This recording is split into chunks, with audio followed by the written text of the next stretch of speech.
हमारा पहला क्वेश्चन है, जरा ध्यान से समझना कि वायु में जलाने से पहले मैग्नीशियम रिबन को साफ क्यों किया जाता है। कभी आपने इसके बारे में सोचा है, विचारा है? मैंने आंसर एक लिख दिया है, लेकिन दोस्तों जरूरी नहीं है कि आप यही आंसर लिख करके आए एग्जाम में। कभी अगर एग्जाम में आता भी है आपका क्वेश्चन, तो आप ये बात समझ लीजिए दोस्तों, आपको समझना है, आप पूरे इस चीज को समझे और आंसर मेरा लिखा रहे या किसी और का लिखा नहीं, आप अपना आंसर खुद बनाएं। क्योंकि जब आपके पास कॉन्सेप्ट होगा, जब आपके पास उसका लॉजिक होगा, तो आप आंसर को बना सकते हैं। तो इसलिए ध्यान से देखिएगा। तो दोस्तों क्वेश्चन ये बोला गया है कि मैग्नीशियम रिबन जो होता है, यानी मैग्नीशियम रिबन क्या हो गया कि मैग्नीशियम की एक तार टाइप की हो जाती है, ठीक है। उसको हम अगर जलाएं तो जलाने से पहले उसको हमें साफ क्यों करना चाहिए। सपोज दैट ये मैग्नीशियम की रिबन है, अब हम अगर इसको जलाना चाहें तो ऐसे ये जलेगा भी नहीं, तो इसको जलाने से पहले हमें इसको साफ करना चाहिए। और किससे? रेगमाल से। अब रेगमाल तो आप जानते हैं ना, रेगमाल से इसको साफ करना चाहिए।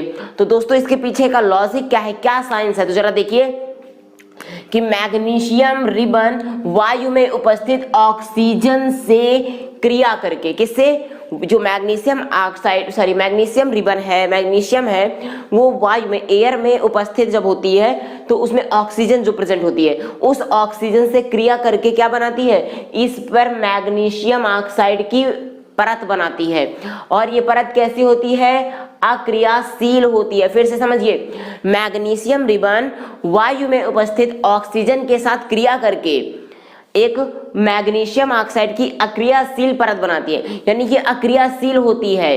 अब आप मैग्नीशियम रिबन को लीजिए, इसको नॉर्मली ऐसे रख दीजिए, तो ये ऑटोमेटिक क्या करेगी, वायु से क्रिया करके इसमें मैग्नीशियम ऑक्साइड की परत। अब जरा ये परत कैसी बनाती, किस अभिक्रिया के थ्रू बनाती, जरा ध्यान से देखिएगा। मैग्नीशियम हो गया हमारे पास Mg, ओके। अब इस मैग्नीशियम की क्रिया हम किससे करा देते हैं दोस्तों? ऑक्सीजन से, यानी कि O2 से। तो आप ये देखिए, हमने इसकी अभिक्रिया करा दी O2 से, ऑक्सीजन हो गया। अब ये रिएक्शन क्या बन के आ जाती है हमारे पास? मैग्नीशियम ऑक्साइड, यानी कि MgO। जब हमारे पास मैग्नीशियम ऑक्साइड बन के आ गया, तो अब देखो, अभी हम पहले आपको ये भी समझाते हैं दोस्तों कि ये हमारी अभिक्रिया बैलेंस नहीं है, तो हम कैसे इसको बैलेंस करें। आप देखिए हमारे पास यहाँ पे ऑक्सीजन में कितने अणु हैं? 2 अणु हैं। यहाँ पे कितने हैं? 1 हैं। तो हम पहले इस ऑक्सीजन को बैलेंस करने की कोशिश करते हैं, तो यहाँ पे भी हम 2 लगा देते हैं। अब हमारे पास ऑक्सीजन बैलेंस हो गए, ठीक है। अब बात करते हैं Mg की। क्या Mg भी हमारे पास बैलेंस है? तो Mg यहाँ पर अब हो गए 2, लेकिन यहाँ पर है 1, इसलिए यहाँ पे भी अब हम 2 लगा देते हैं, और ये हमारी क्या हो गई दोस्तों, ये बन गई हमारी संतुलित अभिक्रिया। तो इस अभिक्रिया के थ्रू ये बनता है कि मैग्नीशियम रिबन जो है, जब ऑक्सीजन से क्रिया करती है तो मैग्नीशियम ऑक्साइड यानी कि 2MgO बना लेती है। और ये क्रिया, ये क्या होती है? MgO अक्रियाशील, यानी क्या करती है, कोई भी अभिक्रिया नहीं करती।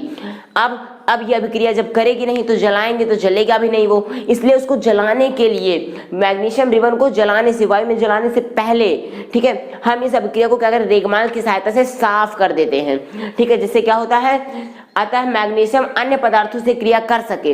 यानी अब हमें मान लीजिए अन्य किसी दूसरे पदार्थ में से अभिक्रिया करानी है, या फिर उसको जलाना है, ठीक है ना, वाह, हमें वांछित अभिक्रिया प्राप्त हो। वांछित का मतलब होता है डिजायर्ड, जो हम चाहते हैं, जो बनाना चाहते हैं, वो अभिक्रिया कहलाती है, वो उसको बोलते हैं वांछित।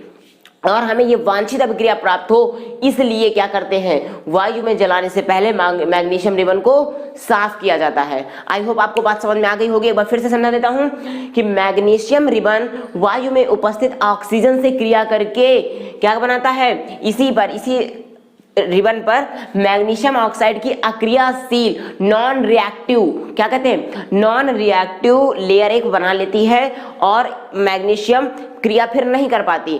अब अगर हमें इस मैग्नीशियम को जलाना है, तो आप इसके आगे ले सकते हैं, अतः मैग्नीशियम को जलाने से पूर्व, ठीक है, मैग्नीशियम रिबन को जलाने से पूर्व हमें इसे साफ कर लेना चाहिए।